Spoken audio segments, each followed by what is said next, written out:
I never thought my marriage would come with a price tag. I loved my husband, and I thought his mother would eventually come around. Instead, she cornered me in a restaurant and demanded $200,000 or she'd convince him to leave me. Her exact words, "You want to stay in this family? Then pay up or get out." That moment shattered everything I believed about loyalty and love, and it was just the beginning. Please stay with me as I tell you my story, and please do not forget to support our channel by subscribing, liking, and sharing with your loved ones. I had always hoped things would get better between us. In the beginning, she acted distant but polite. I thought with time, maybe she'd accept me. I kept showing up at family events, trying to help, trying to be kind. But under all that, she clearly hated me. I just didn't know how far she would go. That lunch meeting felt strange from the start. She picked a quiet place. She smiled too much. I thought maybe she wanted to talk things out. But the moment our food arrived, she dropped the act. She leaned forward and gave me a cold stare. Then came the demand, $200,000. She said she would ruin me if I didn't pay. She said I didn't belong in her son's life, and that no matter how much he loved me, she could turn him against me. I sat there in silence, completely stunned. I asked her what she meant, and she said she would make up stories, dig into my past, and do whatever it took to make him leave me. She spoke with confidence, like she had done it before. I felt like I couldn't breathe. My hands trembled. I didn't even touch my food. I just wanted to run out of there. As I left the restaurant, my mind raced. I couldn't believe this was real. How could someone threaten their own son's marriage like this? And what hurt even more was the thought, what if he believed her? I knew I had to be strong, but nothing could prepare me for what would come next. In the early days of our business, we were just trying to survive. My husband and I had put all our savings into our small design company. We worked late nights, took small jobs, and hoped things would grow. When his mother showed interest in helping, it felt like a relief. She said she believed in our vision and wanted to support us. At first, I thought maybe this was her way of bonding with me. She smiled more, brought us meals during busy weeks, and asked a lot of questions about the company. She offered to invest. She said she didn't want control, just to help us get on our feet. I had doubts, but my husband said it was family and we could trust her. We agreed to take a small investment from her. That was the first step, and it felt harmless. But slowly, she started showing up more often. She'd make comments like, "You should do things this way," or, "If it were my business, I'd change that." She began introducing herself to our clients and suppliers. She'd call without asking and involve herself in meetings. When I tried to push back, she'd smile and say she was only helping. But I started noticing changes. My husband listened to her more than me.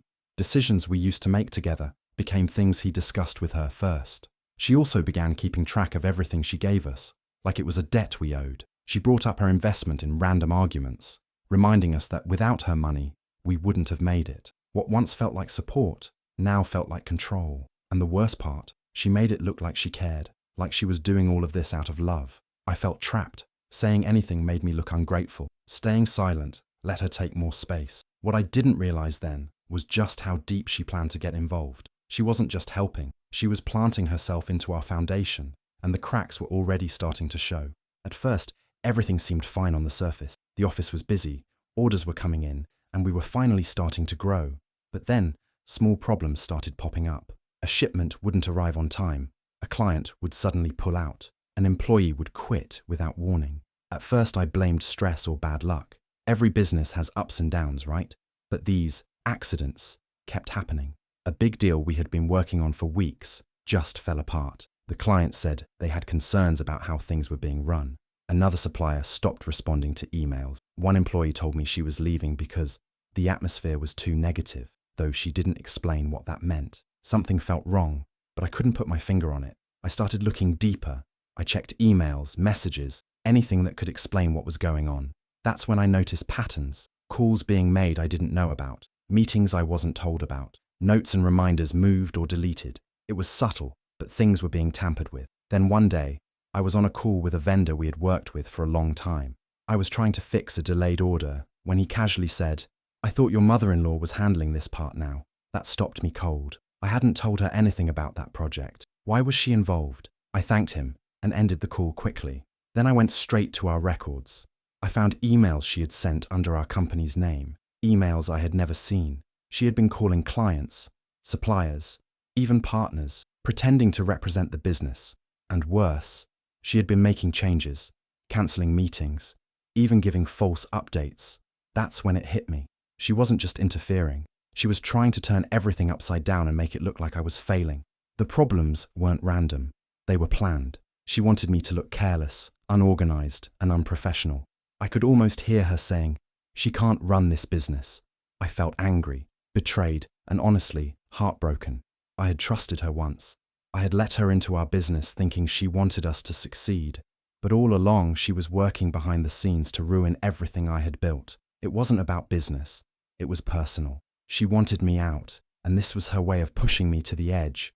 Quietly, step by step. I knew I had to act fast. If I didn't stop her, she'd destroy everything I worked so hard for. But first, I had to gather proof. This wasn't just sabotage. It was war, and I had to be ready. One evening, I came home early from work. I was tired and just wanted some peace. My husband wasn't home yet, but I noticed his mother's car in the driveway. She had a key to our house and often let herself in, which already made me uncomfortable. But I didn't say much to avoid drama. I walked in quietly and heard her voice coming from the back patio. I was going to say hello, but something made me stop. Her tone was different, light, amused, and just mean. I stayed still, listening from behind the door. She was on the phone with someone, laughing in a way I had never heard before. Cold, cruel, like she was enjoying herself. Then I heard her say something that froze me in place. "She won't last another 6 months in my son's world." My heart dropped. She was talking about me. I stayed silent, barely breathing.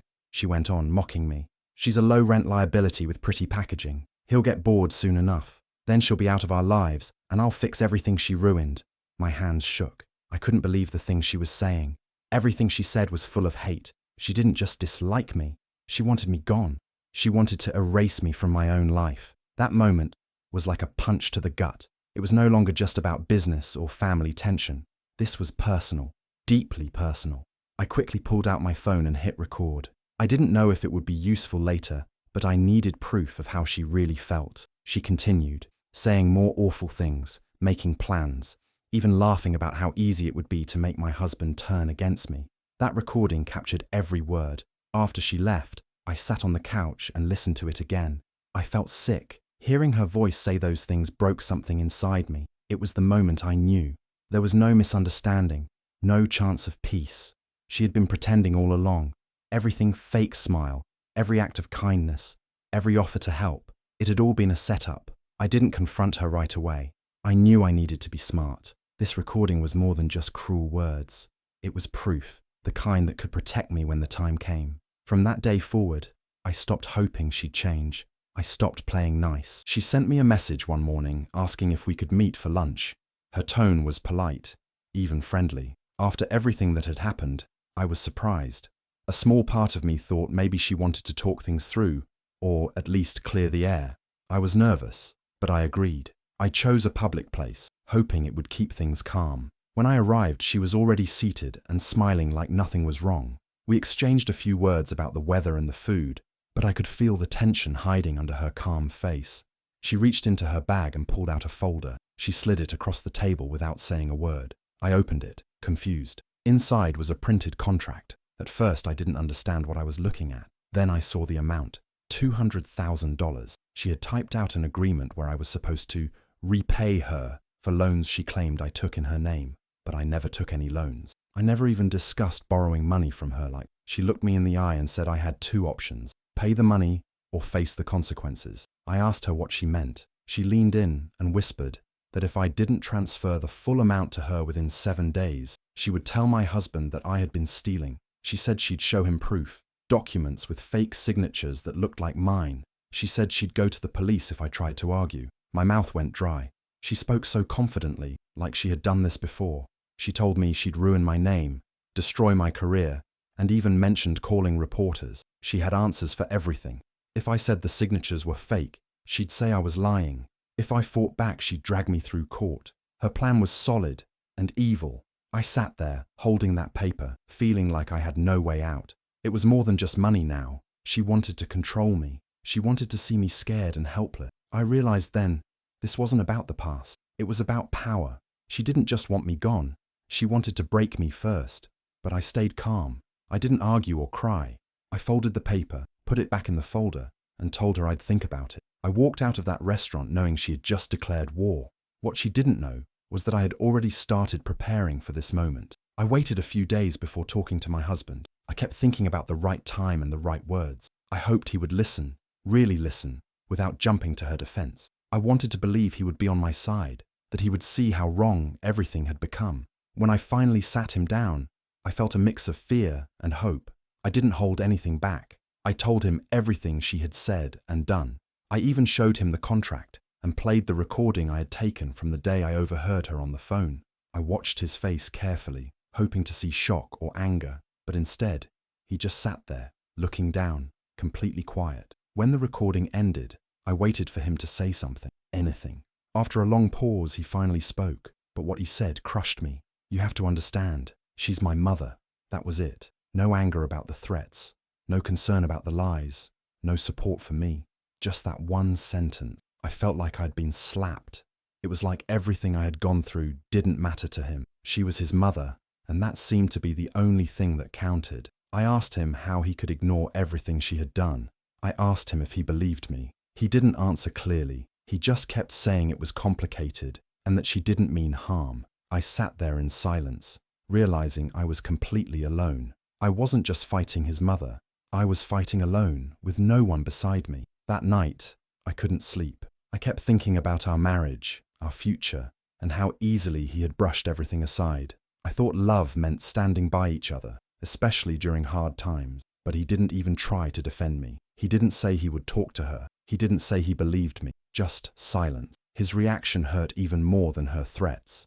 I could feel something break inside me. I had trusted him. I had believed we were a team, but in that moment, I realized I had to start thinking about myself. No one was going to protect me, not even the person I had built my life with. That moment changed everything. I knew I couldn't depend on him. If I wanted to survive this, if I wanted to protect what I had built and keep my self-respect, I would have to stand alone. It was one of the hardest things I've ever faced, but it also made me stronger. After my husband showed no support, I knew I had to handle things myself. I had thought about it for days and finally made my decision.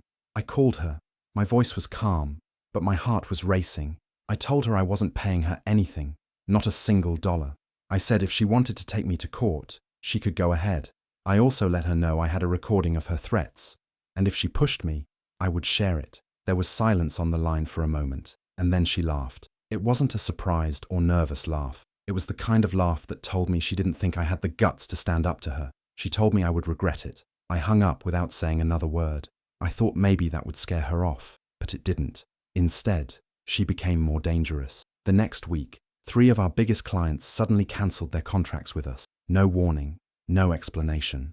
One of them even hinted that they had heard things about our business. That's when I realized she had started spreading lies. Then it got worse. Fake financial reports about our company began circulating. Someone emailed our partners claiming we were hiding money. Anonymous complaints were sent to the IRS about tax fraud. I knew it was her. It all started right after I stood up to her. But this time, I didn't panic. I had already started preparing. I contacted my lawyer, shared everything I had. Messages, emails, recordings. I spoke to a financial advisor and made sure our books were clean and organized. I talked to the clients who had left and calmly explained the situation. Some of them believed me. A few even apologized. I also began documenting every single thing, every call, every email, every lie she tried to spread. I created a folder and kept it updated daily. If she wanted a fight, I was ready for one. I had wasted too much time hoping things would get better. Now I was protecting my name, my business, and my peace.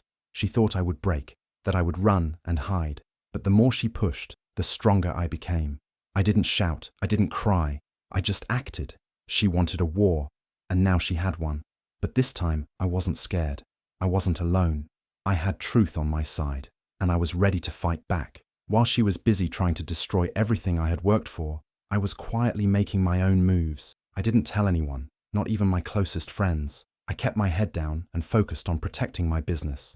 I knew she was dangerous, but I also knew the company had rules, and I was ready to use them. Months ago, when she first joined as an investor, our lawyer had added a clause in the contract. It clearly said that if any partner caused harm to the business, financial, reputational, or legal, they could be removed. At the time, I didn't think I'd ever need it, but now, that small clause was my lifeline. I spoke to my lawyer and showed him everything: emails, fake reports, the recording, and the complaints. He told me we had more than enough proof to act. Then I contacted one of our old investors, someone who still believed in me and the company. He agreed to back me financially if I needed help getting her out. We worked quietly. I didn't let her see anything coming.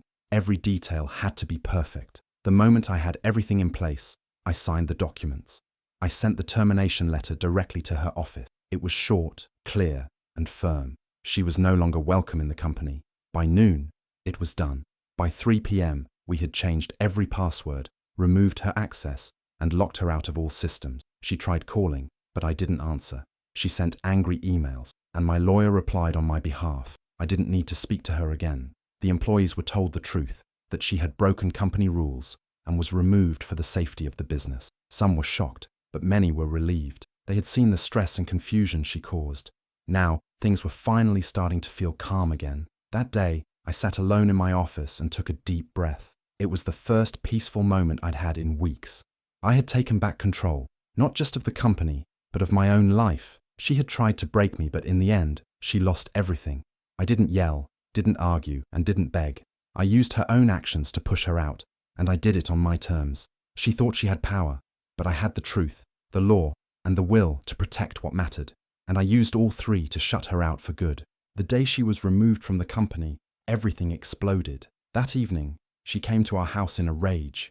She banged on the door, yelling loud enough for the neighbors to hear. Her face was red, her words sharp and full of anger. She shouted that I had betrayed the family, that I had no right, and that she would destroy me for this. I didn't respond. I simply stood there, silent, calm, and tired of her games. My husband came home during the chaos. He rushed to her, trying to calm her down. Then he turned to me, and what he said broke my heart more than her screaming ever could. He asked me to undo everything. He wanted me to bring her back into the business, to fix things, to make peace. I stared at him, shocked. After all she had done, he still stood by her. I asked him if he understood what she had done. He said she was upset, and that she didn't mean for things to go so far. That's when I knew something was wrong. His words didn't match the facts. He wasn't confused. He was covering for her. I decided to ask one more time. I looked him straight in the eye and asked, "Did you know about the fake contract?" He went quiet. He didn't deny it. He didn't say no. Instead, he looked away. My heart sank. I knew the answer before he said anything, but hearing the silence confirmed it. Later, when I searched through some of our shared files and emails, I found it, an early draft of the fake contract with his name in the file history. My hands went cold. It was true. He had helped her. Maybe he hadn't planned everything, but he knew. He had stood by and let her do it. He had watched me suffer, knowing the truth. He had protected her lies instead of protecting me. That betrayal hurt more than all the rest. I could forgive mistakes. I could even move past the business damage. But this was different. This was someone I had trusted with my whole life, and he had turned his back on me. I sat alone that night, thinking about everything. The signs I had ignored, the excuses I had accepted, the blind faith I had kept. It was all over now. The lies, the manipulation, the fake loyalty.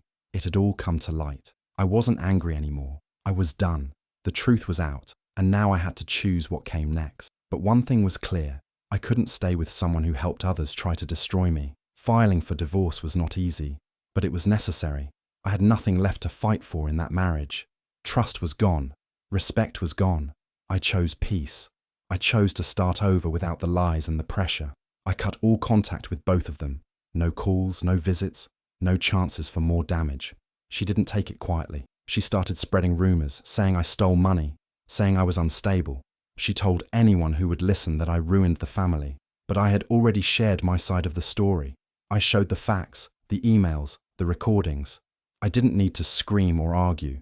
The truth spoke for itself. People saw through her lies. Some who had distanced themselves came back. Clients returned one by one. The business slowly began to heal. I focused on my work, on my goals, and on rebuilding what she tried so hard to tear down. I hired new people, better people. I felt lighter with each step. It wasn't easy. Some nights I felt tired and alone, but each morning reminded me that I had made the right choice. I had faced everything and survived it, stronger, smarter, and free. As for her, I heard she tried to invest in another business. It didn't work out. No one wanted to partner with someone like her anymore. She ended up burning every bridge she had. And now, she's left with nothing but her bitterness, still waiting for someone else to clean up her mess. I walked away with scars. Yes, but I also walked away with strength. I didn't just escape her, I rose above her. And that's something she'll never be able to take from me. Do you think I made the right choice by cutting ties with my husband and his mother? Or should I have tried to fix things, even after everything they did? Let me know what you think in the comments. I'd really love to hear your thoughts. And if you enjoy stories like this, don't forget to subscribe, like, and hit the notification bell so you never miss the next one.